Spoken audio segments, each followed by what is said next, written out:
Hello aspirants, welcome to another session of the daily newspaper analysis. We are doing the newspaper analysis of the Hindu of today's, that is 18th August of 2022. Firstly, something about me, you can follow me on these social media handles. You can follow me on these social media handles. Moving ahead, these are the topics that we are going to look at. Firstly, we are going to look at the article that has come up in the first page. See, this is regarding to the Ministry of Home Affairs overrules minister's tweet on providing flats to Rohingyas. What is the issue is that, firstly, one of the union minister, he tweeted that these Rohingyas will be provided with permanent housing facility, which is a housing complex that was originally provided for EWS, that is economically weaker section, but later on the Ministry of Home Affairs tweeted another report here saying that such things are not going to be done and Rohingyas are not going to be provided with any facilities. Firstly, you have to understand who are Rohingyas. See, these Rohingyas are refugees who came from Myanmar in 2017. See, these Rohingyas fled the Myanmar due to allow the persecutions that were happening on them. These Rohingyas, initially they came and settled in India and Bangladesh. When it comes to India, these Rohingyas have been settling in New Delhi.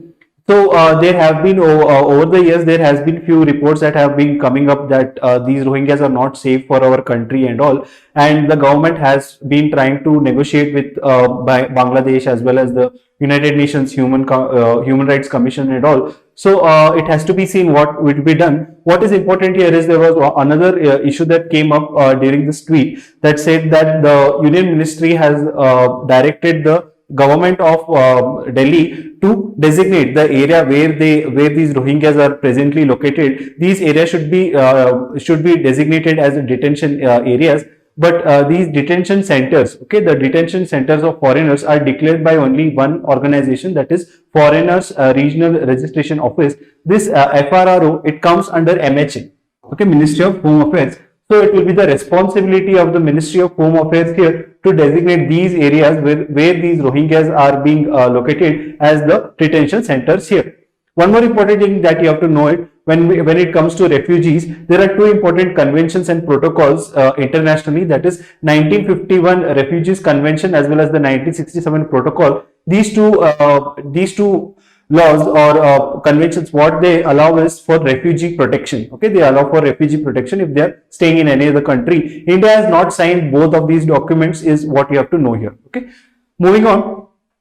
So this is the editorial that has come up, that this talks about the maritime partnership is still in work in progress. This is regarding the India-US maritime partnership that the author is talking about. So firstly, what is the context here? The context is the visit of the UNS, Charles D. cargo ship. Okay, it is here for repairs at Indian facility in Chennai that has come last week. Okay, so this was in discussion between the India and US during the 2+2 summit that happened early this year. The 2+2 summit, in this summit, what was discussed is that both these countries will be sharing the repair facilities that are available. Okay, dockyard facility as well as the repair facilities that are available for both the countries, and after weeks of talks and weeks of deliberation and discussion, finally one of the US cargo ship is here. When this 2+2 discussion was held, and later on when the US was surveying as to where they should send their cargo ships as well as other ships for repair and all, two places were finalized. One is in Chennai and the other one is in Gujarat. Okay, so these two areas were finalized, and this is the first visit of the cargo ship here. So this visit has both the functional implication as well as the political implication. We look at it one by one. Firstly, when we look at the functional implication, see, India has signed one of the important agreement with US here, that is your LEMOA. This LEMOA is very important when it comes to the logistics. Okay, logistic facility. So logistic exchange memorandum of agreement here, what it denotes is that when our ship goes to any bases of US or it visits any base of US, these ships should be provided with fuel, repair or any other facilities. Similarly, US ship comes to our country in need of any repair or anything or fuel, then it has to be provided with it. This LEMOA is a very recent contract that has recent agreement that has been signed between India and US, but until now no ship have been visiting any other bases here. So this is the first time under the LEMOA that this US ship has visited India and repair has been going on. Previously, when the ships were visiting, they were mainly for fuel or cargo exchanges, but now we have what? We have this fuel that has come up for repair. So it is a very big and important development when it comes to India-US relation. Secondly, global endorsement of India's shipbuilding and ship repair capabilities. See, India in last few years we have this INS Vikramaditya, okay, that has come up. INS Vikramaditya is an indigenous warship, indigenous aircraft carrier, sorry, which we have built. So India has been leveraging, India has been increasing its capability when it comes to shipbuilding. And when such US ships are coming and taking services from us, when such ships are coming and taking services in the form of repairs and all, it shows that how much of our capability has grown when it comes to shipbuilding. Okay, so when such ships arrive as well, it is advertising our capabilities, is what the author is talking. Secondly, when we look at the political implications are very important. See, when we look at this ship arrival, it has a major implication on the India-US partnership. India has not been endorsing US's views when it comes to the recent war that is going on between Russia and Ukraine. There has been a bit of tension because India has also been importing the Russian oil here. So in this condition and in this stage, it will help both the countries to come together again when it comes to maritime security. And when we look at overall, so see, Quad and NATO. Okay, these are again organizations, individual group of countries where it is very important now when we look at the issue of your Indian Ocean. Okay, so India-US partnership is very important. Also, Quad is important when it comes to the regional security in the Indian Ocean. Also, there have been reports where there have been reports which says that NATO has been preparing for its presence in this Indian Ocean. Why? Because see, Indian Ocean is not only related to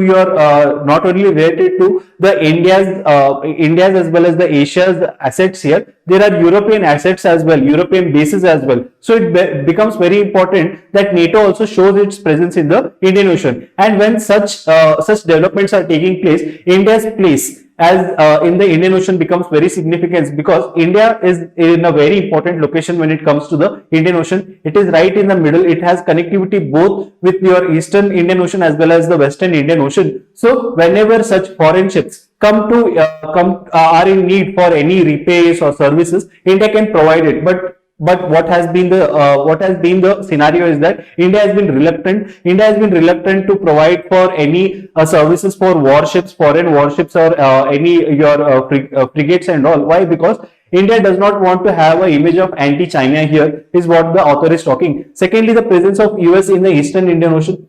See, the presence of US in the Eastern Indian Ocean is very important, because see, China has started dominating in these littoral states, that is your small states of Indian Ocean. So the presence of US guarantees two things. That is, it guarantees that India can have a partner when China is showing some aggression in the Indian Ocean. Also, it guarantees for the US security of its base. See, US has lots of bases when it comes to Indian Ocean. So these two are the things that the author is highlighting here. Thirdly, he is talking about the CMF cooperation. See, recently India has decided to join this cooperation. It is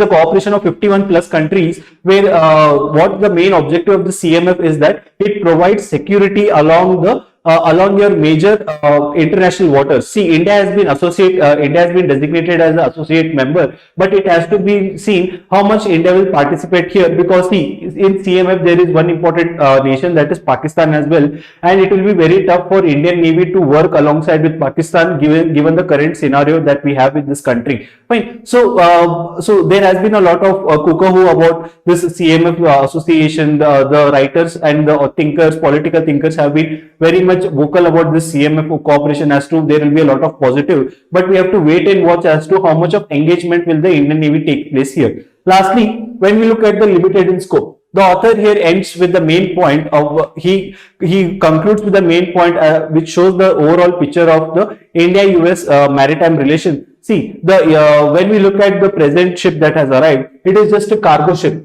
Okay, and India and US is not yet ready to send its warship into our Indian region for repairs and all. So right now the maritime partnership, though we have different kind of different types of partnership with US that has grown, economic partnership has grown very well, military partnership has grown very well, political partnership in the form of Quad and all has grown very well, but the military partnership needs more work is what the author is talking about. Okay, then moving on. So recently a report has been released, a report called as Air Quality and Health Cities Report. This report has studied about 7,000 cities, the condition of the air, quality of the air it has been studying. The study has been taking place from 2010 to 2019. Under this air quality and healthy cities, see, two things are measured, that is PM 2.5, that is particulate matter 2.5, as well as nitrogen oxide. Okay, so individual indicators are measured here. When we look at PM 2.5, there are two cities that are top of the list, that is Delhi and Kolkata. Okay, Delhi and Kolkata have topped the list, but when it comes to nitrogen oxide emission, no Indian cities have featured in the top 20 as well. Fine. Why is this? Because the PM 2.5 emission that was measured, it was seen that the majority of the emission is coming out of the middle income as well as the poor countries. Whereas when we saw the nitrogen oxide here, it is coming from the high level income countries as well as middle and poor countries. So the PM 2.5, when measurement was done, it was found out the quantity of PM 2.5 in the atmosphere was the highest in Delhi, followed by Kolkata in the world. Okay, that is what the report is highlighting here. Nextly, this is one short news that has come up, which says that Vostok East exercise. This exercise is conducted by Russia. Okay. Russia, and the news is that India and China both are going to be taking part in this wartime exercise. This wartime exercise is going to be conducted between armies, different armies. There are different countries that are participating, like Belarus, Tajikistan, Mongolia, and all. So the Indian army has not come out officially and announced that they are going to be taking part in the exercise. So it has to be seen once this exercise starts whether India is going to be part of this. Okay.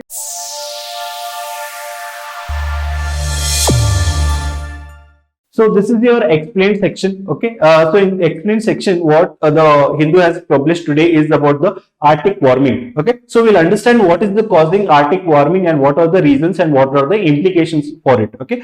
So firstly, we have to understand what Arctic amplification is. See, the global warming has increased the overall temperature in our atmosphere by 1.1 degrees Celsius. The global warming has been taking place mostly in the industrialized countries, but when the global warming is being taking place in the other regions of the globe, most of the effect is felt on the poles. Okay, so this is called as pole amplification. But when it comes to Arctic, the effect of global warming is the highest in the Arctic. That is why it is called as Arctic amplification. So what is the issue here? Recent report, okay, one of the report published recently has showed that the Arctic is warming 4 times more than the rest of the global warming that is happening in the rest of the world. That is what the issue is here. So what are the issue here? See, what are the previous report says? The previous report had shown that the previous report published by the IPCC had showed that the global warming was just around 2 to 3%. But the recent report surprisingly had showed that the Arctic amplification, that is the global warming that is happening on the pole of Arctic, it is 4 times. That is very much severe here temperature rise that is happening in the Arctic. Here it is mentioned that in 2021, Arctic faced the 7th warmest year on the record. Okay, so this is a cause of concern. But what are the consequences here? See, the consequences are the older ice sheets that were there. The older ice sheets, what used to happen is they were reflecting. There is something called as albedo. Okay, what does albedo mean? See, albedo means that whatever the sun rays are sent, whatever the earth rays, sun rays are received by the earth, it is reflected back. Okay, that is albedo. And ice has the highest albedo. Ice does not absorb any heat here. reflect it back. But what is happening due to global warming is the ice sheet are thinning. Okay, the thinning, the ice that were previously very thick, they are thinning, and due to thinning, the albedo effect will go on decreasing, and it will increase the temperature in these Arctic region, and the ice will melt. Okay, what is the reason of what will be the implication once the ice melts? See, the ice that is present in the Greenland, that is Arctic region, it has the highest ice sheet after Antarctic. Okay, so once this green ice sheet also start melting, there will be increase in the sea level. Okay, and warming, there will be increase in the sea level, and overall there will be increase in the sea level globally. And once this warming of this Arctic Ocean starts, there will be change in the salinity level. Okay, previously when the salinity level was very less in this region, the salinity level will increase. What will be the impact? It will change the overall biodiversity. Previously the animals and the flora and fauna that were flourishing in this region, now they will not be able to flourish because of the change in the salinity level. As well as there is one more important implication that has been mentioned here, that is the warming of Arctic ice will increase the rainfall. Okay, the rainfall that due to the temperature increase, it will increase the precipitation rate, and it will harm the biodiversity here. Like one of the things that has been mentioned here, that due to increase in the rainfall, the lichens, okay, the lichens that were previously found, they are diminishing, and due to this, the reindeer that are present in this are finding it hard to have food. Okay, so this is some of the implications that have been mentioned here. One more thing that you have to understand here is that warming of ice. Okay, the warming of ice, what will be the result is that there will be thawing of your carbon as well as methane. See, this ice sheet that you see, they are one of the carbon sinks. They store a lot of carbon and methane in themselves. But if these ice sheets are melted, what may be the result is that the carbon and methane will be released in the atmosphere, and it will further increase the global warming in the environment, is what the article is saying here. Lastly, when we look at what are the impacts of India, see, there have been reports where published. We also have India Arc Station in Arctic. Okay, so all these have been publishing few of the reports which shows that the melting of Arctic ice has an impact on India as well. Firstly, it will be impacting on monsoon. How will it be? See, first, if there is reduced sea ice, if the ice is reducing, then there will be extreme rainfall events in October and September. Normally, October and September are the year where we will be having break in monsoon.